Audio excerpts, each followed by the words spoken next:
Welcome to Book World: The Great Escape. I'm author CJ Peterson, and my co-host over here is author Michael Scott Clifton.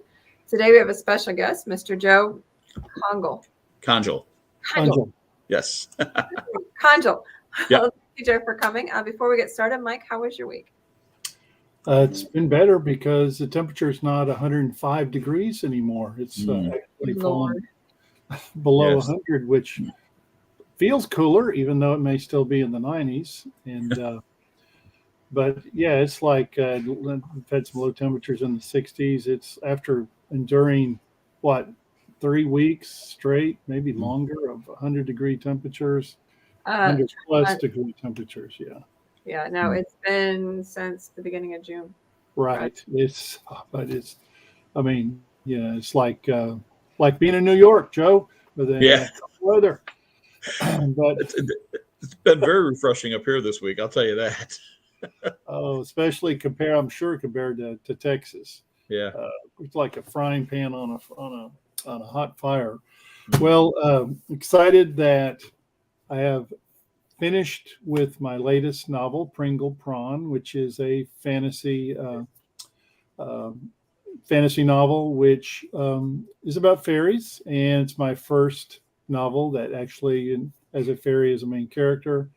And I got to say, it's pretty good. I think from the critique group that I've been part of for the last 5 or 6 years, I've got better feedback or the best feedback, I should say, on this book, pretty much more so than any other book that we've critiqued together down through the years. So really excited about it. And I hope to have it to the format of the publisher next week. Only thing that's holding up the pre-sale and the issuance of it is still got a few tweaks on the book cover, which, by the way, is also awesome. It's a great book cover. I use a cover artist in Belgium, Evelyn, and she's done my previous 3 books covers, and she always does a fabulous job. And then next weekend we'll be at the Arkansas Comic Con Friday, Saturday, and Sunday. It'll be one of the 3-day cons. We've been to one. This will be the second 3-day con. Most of the time they're 2 days. That'll be in Little Rock, Arkansas, at the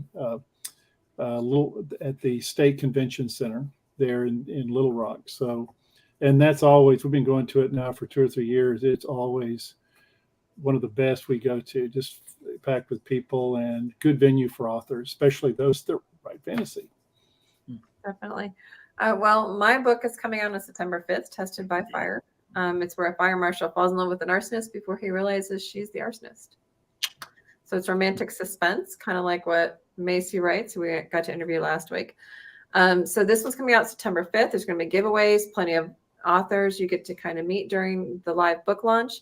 Then on the 8th, there's going to be a Lone Star Book Blitz tour through the Lone Star Book bloggers. And there's going to be a giveaway with that. So you might have a chance to win it in those 2 options. And then on the 13th, I will be on Gary and Beam's podcast, Voice of Indie, on the 13th at 7 Central Time, 8 o'clock Eastern Time. So lots coming up and going on. I'm also going to be at Anime Oklahoma.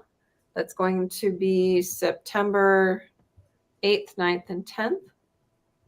And then the following week, we're going to be at Brazoria Comic-Con in Lake Jackson, and that one's going to be the 16th and 17th. So we have a lot that's going on, along with trying to move. So how are you doing today, sir?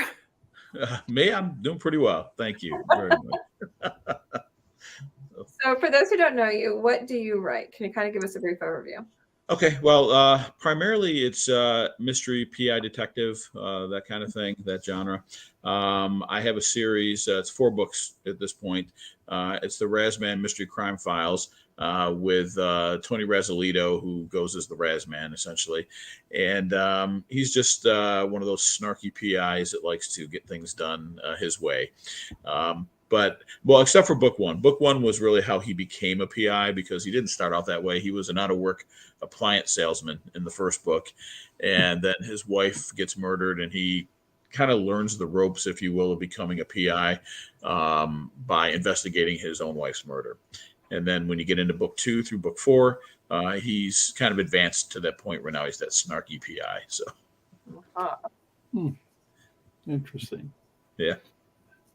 So do you write single books, Joe, or are they, or is it you mentioned a series? Do you have standalone novels as well? Well, these can all be read as a standalone, but they're connected, as a series. Other than that, I've done some short story collections, a couple of those, but I haven't done an actual standalone novel that's just on its own. I haven't done that. It's just really primarily been these novels that are all connected as a series. So, yeah. Cool. So, what got you started in writing? Well, it goes back really to about 1992. I wanted to be, well, back when I was younger, I wanted to be a cartoonist. That's what I thought I was going to do. I thought I was going to write and draw comic strips for a living. And I did illustrate a book for a friend of mine that wrote a book called House Training Your VCR back in 1992. And it was really an accompaniment to a manual for a VCR to kind of help you from a humorous perspective be able to figure out how to run your VCR back then. And he had asked me if I would do the cover art for it and if I would also do some spot cartoons throughout it. So I did that and got an opportunity to really kind of see what it took to be on a deadline, to actually, work in that industry a little bit, with that one project. And we were just kind of talking and joking around after the fact. And I told him, I said, maybe I should just try to write a book. I think I really enjoyed this. And he said, well, go ahead. And I said, well, I'll give it a try. But I mean, I'm not going to certainly do, anything that's nonfiction like he was doing. So I always liked mystery. I always liked reading, mysteries. So I thought that would be what I would try my hand at. And I did, but it took me until about 1995 to begin doing it. And then that first book, That Is Forever, didn't really get finished until 2017. Life got in the way, raising kids and doing a lot of other things and trying to make a living that actually paid the bills. So, doing all that kind of took me out of that for a while. And then back in 2017, I finally had the time, dusted it off, and finished it from that point. So it wasn't really originally my burning desire to write. I wanted to be a cartoonist, and it kind of became my passion over time because I really found that I really preferred doing the writing than doing the drawing. So that's really where it came from, where I got started. So how many books do you have though? Well, 4 that are in the Razman series. And then I've got one that really kind of goes with that series. It's called the Razman Chronicles, and it's actually a collection of 3 smaller mysteries in one book. And then I've got a book that has just 6 different stories in it that are just kind of all put together. Well, they're not really together, but they're all different within that book. And that's really it. And then I'm a contributor to 2 other books. I was a member of the Wolfpack Authors. I'm a member of them. And we put out 2 anthologies a few years back, and I had a story in each one of those as well. And then I've got an upcoming book, which is out on September 18th, which is part of the Magnolia Bluff series. And that's called Second Chances. So very cool. So Matthew Cole says, hey, CJ, Mike, and Joe. So hi, Matt. Hello. So we know that we've had a couple of the Magnolia Bluff authors come on. How does that work? Well, for me, it well, really for all of them, I guess. But for me personally, I went through and read every single one of the books up to my, to mine, which is on book 17, because I really wanted to make sure that I understood this little town, this little town in the Texas Hill Country and what it was about, and get an idea of the characters and all the different people that kind of live in Magnolia Bluff, because really what it comes down to is you can use any of the characters that are in the other stories. You can't kill them off. You have to kill off your own characters. Yeah, can't do that. That's not going to work for me. Exactly, because there's a few of them you wouldn't mind probably knocking off. Yeah. But they go out in the blaze of glory. It'd be a glorious time. It would be fun, yes. But and then I put together my own characters that kind of mingle with those folks that are already in the town. So we visit Harry's coffee shop, for instance, the really good wood-fired coffee shop. My character is a retired New York City narcotics officer, narcotics detective, who moves down to Magnolia Bluff. That's kind of how he gets involved there in the first place. And within a couple of days, he's already involved in a possible drug ring kind of situation down there, and the local cops, who are really not prepared for something like that, really need his help, and they really kind of tap on his shoulder. He's very reluctant, doesn't really want to help them out, and that's kind of how that story goes from there. Was he aware of Magnolia Buff's reputation before he moved? No, not before he gets there. He really kind of he just needed to get out of New York City, and he needed to start over somewhere else. Which I don't want to give away a lot, but I mean, it talks about why he's doing that in the book, and he really kind of just puts his finger on a map with his eyes closed, and it happens to be Magnolia Bluff, Texas, so that's where he went, and he just wanted to be somewhere where he could while away the days fishing and just relaxing and all that. And he kind of felt like this little town in the Texas Hill Country would be the place. Little did he know when he got there, the reputation of what happens really in that town. So It's a scary town. I don't know why people still live there. A lot of things going on in that town. Yeah, that's what we say. It's the only place where the little population ticks backwards. On the sign. So yeah. So Joe, what would you say are the main elements of a mystery, particularly the PI kind of mysteries y'all write? How would you define those? What are the main elements? Well, I mean, you have to have what I refer to, I guess, as the event. In my case, it's always been a murder so far. I don't know if it always will be. It doesn't necessarily have to be, but something's got to take place. In my case, in my books, it's always a murder, and that generally takes place somewhere within that first chapter or two. It happens pretty quickly, and then it's a matter of really, you've got that whole. It's almost like a 3-act setup, if you will, and then you've got the middle where they're really investigating the mystery, and then that last act where you've got the big reveal, where it all comes together, and hopefully you got a couple of twists and surprises that people weren't expecting when they're trying to guess as they go along through that book with you. And that's really what I've held to when I've written mine. Well, the only one that really might bend from that a bit is that very first one, just because of how he got involved in that story, from being an out-of-work appliance salesman to helping solve the crime of his wife's death.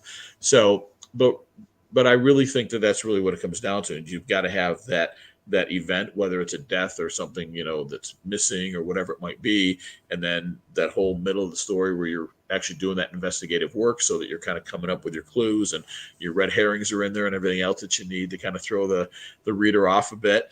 And then at the end, when you reveal it, so that hopefully it all comes together and ties everything up and is satisfying for the reader.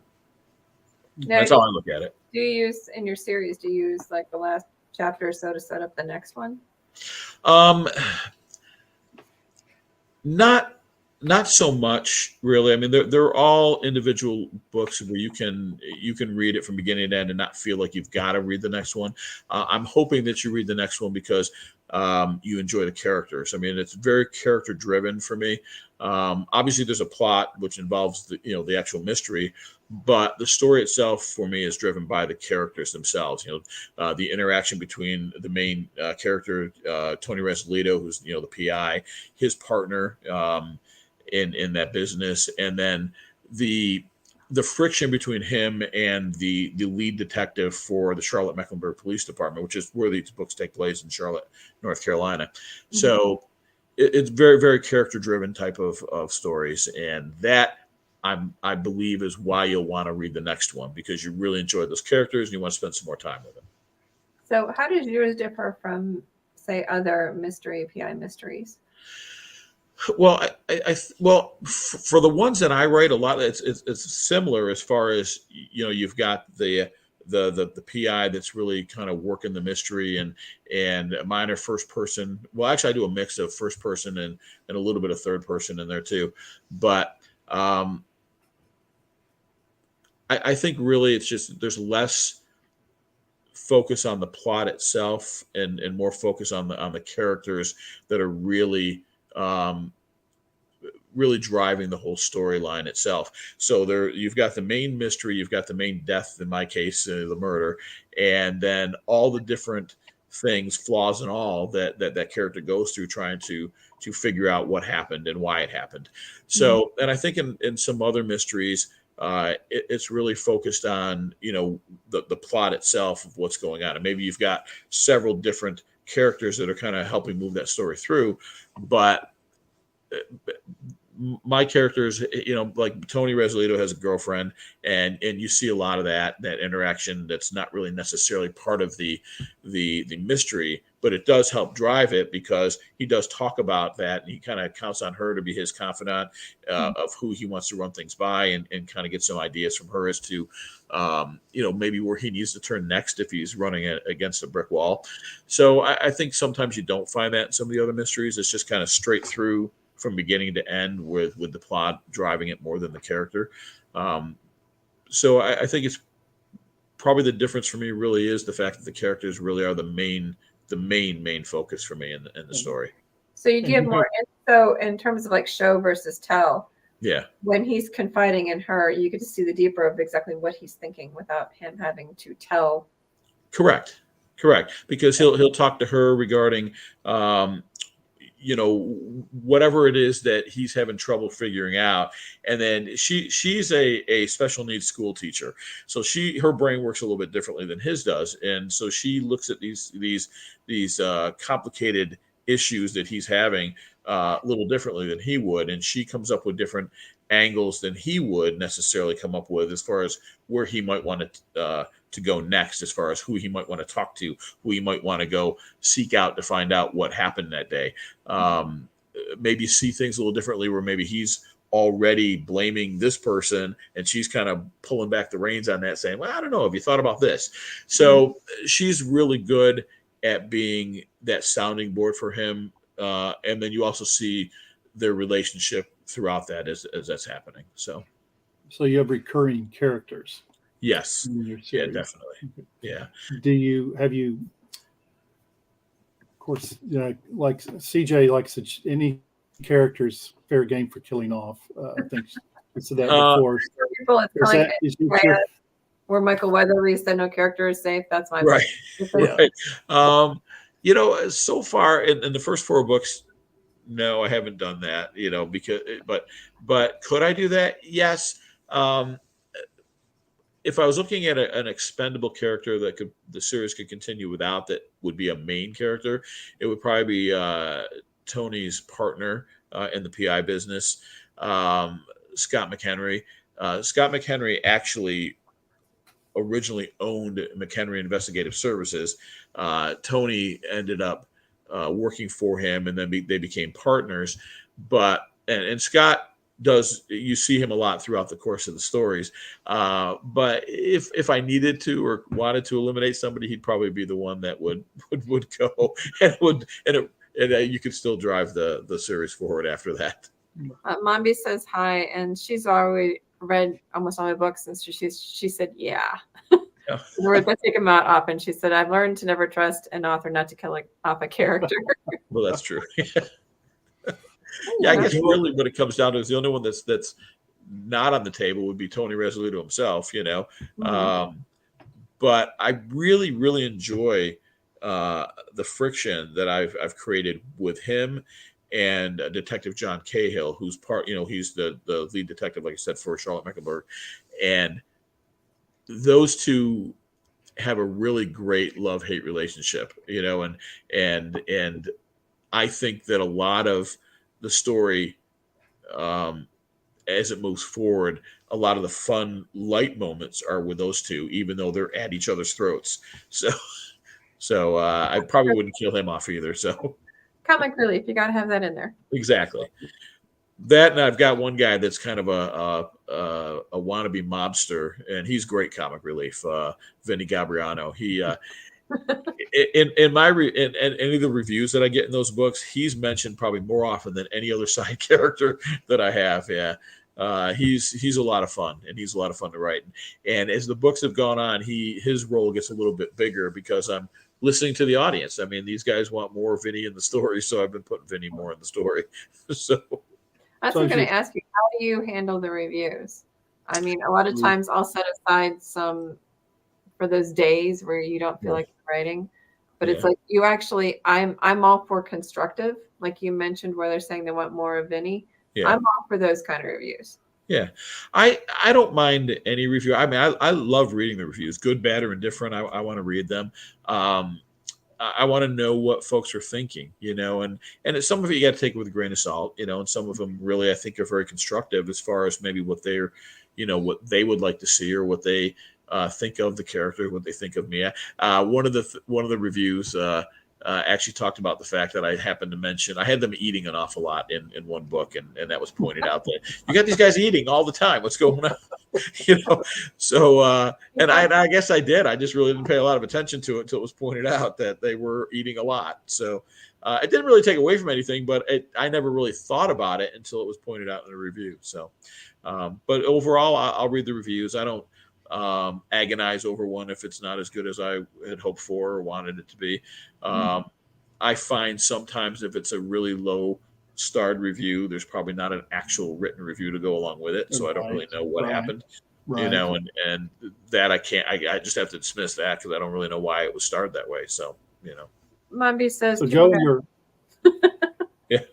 Joe, in your evolution as an author, and you mentioned that you kind of started back in the 90s, but you really didn't seriously begin writing until I would think you said 2017. Correct. So what's changed from when you started to now? What have you learned that you wished you'd have known when you first started?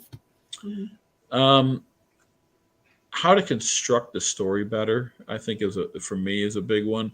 I'm more of a pantser than I'm an outliner, but I've been doing a little bit more kind of pregame outlining, if you will, lately, just because I know it does make it a little bit easier. The characters still kind of drive the whole thing, and it may go a different direction, but I found that I can get through the story more consistently if I've got a better idea written down somewhere as to what I'm working on. So I think that was a big one, because when I did Dead is Forever, it was just, all right, this is a good idea. Let me put this in. And just some things that I guess help move the story better for me is what I learned most, as to how to construct that and keep that kind of connected as you go through each scene. How to end a chapter and how to begin another chapter, I think a little bit more, it flows better now than it used to. Just being better at it, I think, overall than what I was. I can definitely tell the difference as I'm reading each book, and the Magnolia Bluff book is probably the first one where I did any kind of an outline at all. And even that I didn't really outline, but I had an awful lot more notes than I ever did before I went into that book. So just learning that. I'm sorry? You said you kind of have to, though, to keep the consistency. Yeah. Yes. Almost forced to. Yeah. Yes. Yeah. Mombi says, sadly, our low review should have at least some constructive criticism. Yeah. And then John Watson Puppet Channel says, good afternoon. Good afternoon, sir.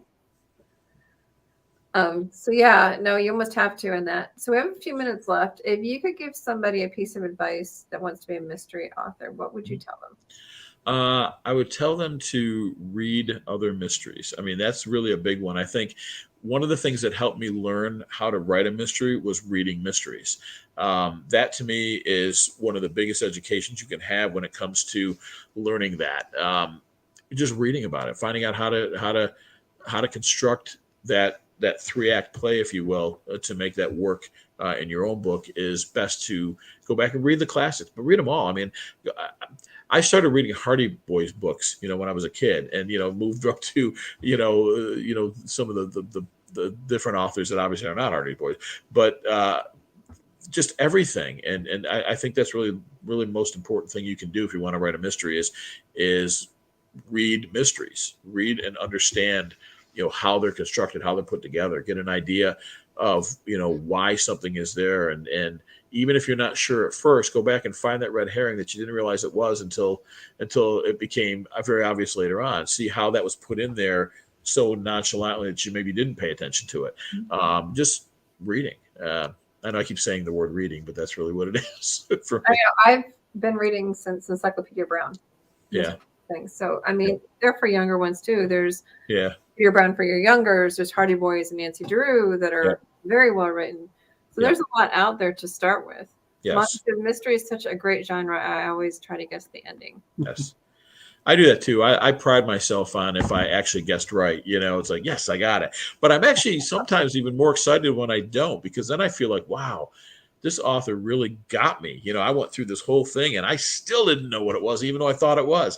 And that to me is really exciting. That I am more apt to probably buy that person's next book because of that reason. Yeah, if I can't predict it, then to me that's a good author. And I can't predict it all the way to the end, then that's another one I'm going to be picking up again. Yep, exactly. Definitely. So we have a few minutes left. Is there anything you'd like to add? Well, just that, like I said, the Magnolia Bluff right now is on, that I have Second Chances is on pre-order. You can go to the my Amazon page and pre-order it right there. It's a great deal at only 99 cents in pre-order. So I would recommend folks go do that. I do. I have, like I said, before we started, I have all the Magnolia Bluffs and I get them all like right at the cent thing. John Watson says, I remember Encyclopedia Brown. Dave Murray says, I read all of John Rasman's books. He's a talented writer. And Mombi says, same, I get a kick out of the twist I didn't see coming. I love, as the author, I love getting the messages of, I cannot believe you just did that. Or, did you really just do that? I love those messages. Yep. No, I agree. It's great because then what you were writing at the time and you were thinking, is this going to work? Worked. Because sometimes you don't know. I mean, you're in that room all by yourself, kind of crafting that story, and sometimes until it actually hits the world and people start to read it, you're not really 100% sure. At least I'm not 100% sure whether or not what I wrote is really going to work until other people start telling you that they enjoyed it or that it definitely worked. So. Wow. John, so what about Hardy Boys? Yeah, we both mentioned Hardy Boys, Nancy Drew. There's all bunches of them that are out there. Mm-hmm. But yeah, you can learn from a youngling how to write mysteries very well. Absolutely, I agree. Now for me, Robert B. Parker is one of my heroes, if you will. I love the Spencer series, for instance, and some other that he did. But he got me through some hard times when I was younger too. His books and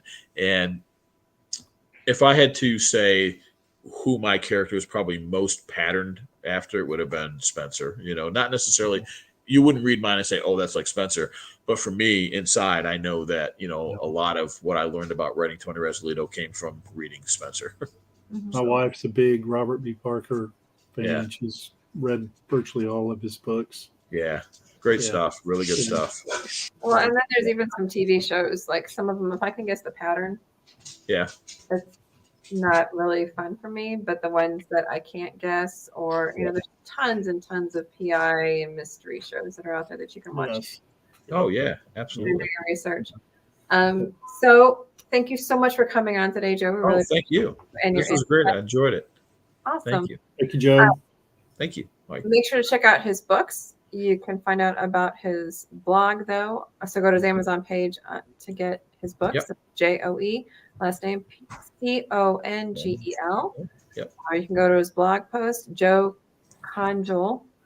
Stories.blogspot.com. Correct. See, I did actually pronounce it once correctly. You got it. JoeCongelFICTIONSTORES.blogspot.com for those who are listening. Make sure to look him up. Check out his books. Next week, we're going to be talking about AI, the good, the bad, and the ugly. And what does it mean for writing? So in the meantime, have a great week, and we'll catch you guys next week. Same time, same place. Bye.